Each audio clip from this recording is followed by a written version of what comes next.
नमस्कार, science the real में आपका स्वागत है। पिछली बार हमने कृष्ण विवर की भयावह प्रकृति को जाना, एक ऐसा ब्रह्मांडीय जाल जिससे कुछ भी नहीं बच सकता।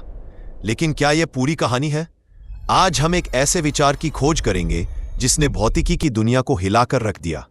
स्टीफन हॉकिंग की अपनी सबसे महत्वपूर्ण खोजों में से एक, कृष्ण विवर इतने काले नहीं। 1970 के दशक से पहले मैं और मेरे जैसे कई भौतिक विज्ञानी यह मानते थे कि कृष्ण विवर पूरी तरह से काले हैं। आखिर यदि उनका गुरुत्वाकर्षण इतना प्रबल है कि प्रकाश भी नहीं बच सकता, तो उनसे कुछ भी बाहर कैसे आ सकता है?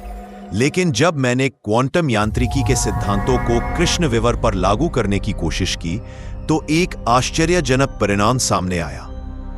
इसे समझने के लिए हमें पहले ऊष्मागतिकी के दूसरे नियम को याद करना होगा। यह नियम कहता है कि किसी भी बंद प्रणाली में अव्यवस्था या एंट्रोपी हमेशा समय के साथ बढ़ती है। यह एक ऐसा नियम है जो हमारे रोजमर्रा के जीवन में हर जगह लागू होता है। एक साफ कमरा समय के साथ गंदा हो जाता है, कभी भी इसका उल्टा नहीं होता। अब सोचिए कि यदि आप एक कप गर्म चाय जिसकी एंट्रोपी है को एक कृष्ण विवर में फेंक दें। कृष्ण विवर उस चाय और उसकी एंट्रोपी को निगल जाएगा। तो क्या ब्रह्मांड की कुल एंट्रोपी कम हो गई? क्या ऊष्मागतिकी का दूसरा नियम टूट गया? यह एक पहेली थी। लेकिन 1970 के आसपास मैंने पाया कि कृष्ण विवर के घटना क्षितिज का क्षेत्रफल हमेशा बढ़ता है या स्थिर रहता है। यह कभी घट नहीं सकता। यदि दो कृष्ण विवर टकराकर एक हो जाए, तो नए कृष्ण विवर का क्षेत्रफल मूल दोनों कृष्ण विवरों के क्षेत्रफलों के योग के बराबर या उससे अधिक होगा। इस खोज ने मुझे और प्रिंसटन विश्वविद्यालय के एक शोध छात्र जैकब बेकिनस्टीन को यह सुझाव देने के लिए प्रेरित किया कि कृष्ण विवर के घटना क्षितिज का क्षेत्रफल उसकी एंट्रोपी का एक माप है। यह एक क्रांतिकारी विचार था। यदि किसी कृष्ण विवर की एंट्रोपी होती है, तो उसका एक तापमान भी होना चाहिए, और यदि उसका तापमान है तो उसे किसी गर्म वस्तु की तरह विकिरण उत्सर्जित करना चाहिए। लेकिन कृष्ण विवर विकिरण कैसे उत्सर्जित कर सकते हैं? इसका उत्तर क्वांटम यांत्रिकी के अनिश्चितता सिद्धांत में छिपा है।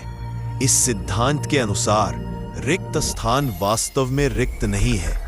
ये आभासी कणों और प्रतिकणों के जोड़ों से भरा है, जो लगातार अस्तित्व में आते हैं और फिर एक दूसरे को नष्ट कर देते हैं। अब कल्पना कीजिए कि यह प्रक्रिया कृष्ण विवर के घटना क्षितिज के ठीक बाहर हो रही है। यह संभव है कि एक कण, मान लीजिए प्रति कण, कृष्ण विवर में गिर जाए, जबकि दूसरा कण बच निकले। जो कण बच निकलता है वह हमें ऐसा प्रतीत होगा जैसे वह कृष्ण विवर से उत्सर्जित हुआ है। यह प्रक्रिया, जिसे अब हॉकिंग विकिरण के नाम से जाना जाता है, का मतलब है कि कृष्ण विवर धीरे धीरे ऊर्जा खो रहे हैं। आइंस्टीन के प्रसिद्ध समीकरण E=mc² के अनुसार ऊर्जा और द्रव्यमान एक ही सिक्के के दो पहलू है। इसलिए ऊर्जा खोने का मतलब है कि कृष्ण विवर धीरे धीरे अपना द्रव्यमान भी खो रहे हैं। जैसे जैसे कृष्ण विवर का द्रव्यमान कम होता है, उसका तापमान बढ़ता है और वह और भी तेजी से विकिरण उत्सर्जित करता है। यह प्रक्रिया तब तक चलती रहती है जब तक कि कृष्ण विवर पूरी तरह से वाष्पित न हो जाए और अंत में एक विशाल विस्फोट के साथ समाप्त हो जाए। सूर्य के द्रव्यमान वाले एक कृष्ण विवर के लिए पूरी तरह से वाष्पित होने में लगने वाला समय ब्रह्मांड की वर्तमान आयु से भी खरबों गुना अधिक है। लेकिन छोटे आद्य कृष्ण विवर, प्राइमोर्डियल ब्लैक होल्स, जो शायद महाविस्फोट के ठीक बाद बने थे, अब अपना जीवन समाप्त कर रहे होंगे और अंतिम विस्फोट में फट रहे होंगे। हॉकिंग विकिरण की खोज ने कृष्ण विवर के बारे में हमारी समझ को पूरी तरह से बदल दिया। ये हमें दिखाता है कि जब हम सापेक्षता और क्वांटम यांत्रिकी के सिद्धांतों को एक साथ लाते हैं, तो ब्रह्मांड के सबसे चरम कोनों में भी अविश्वसनीय चीजें हो सकती हैं।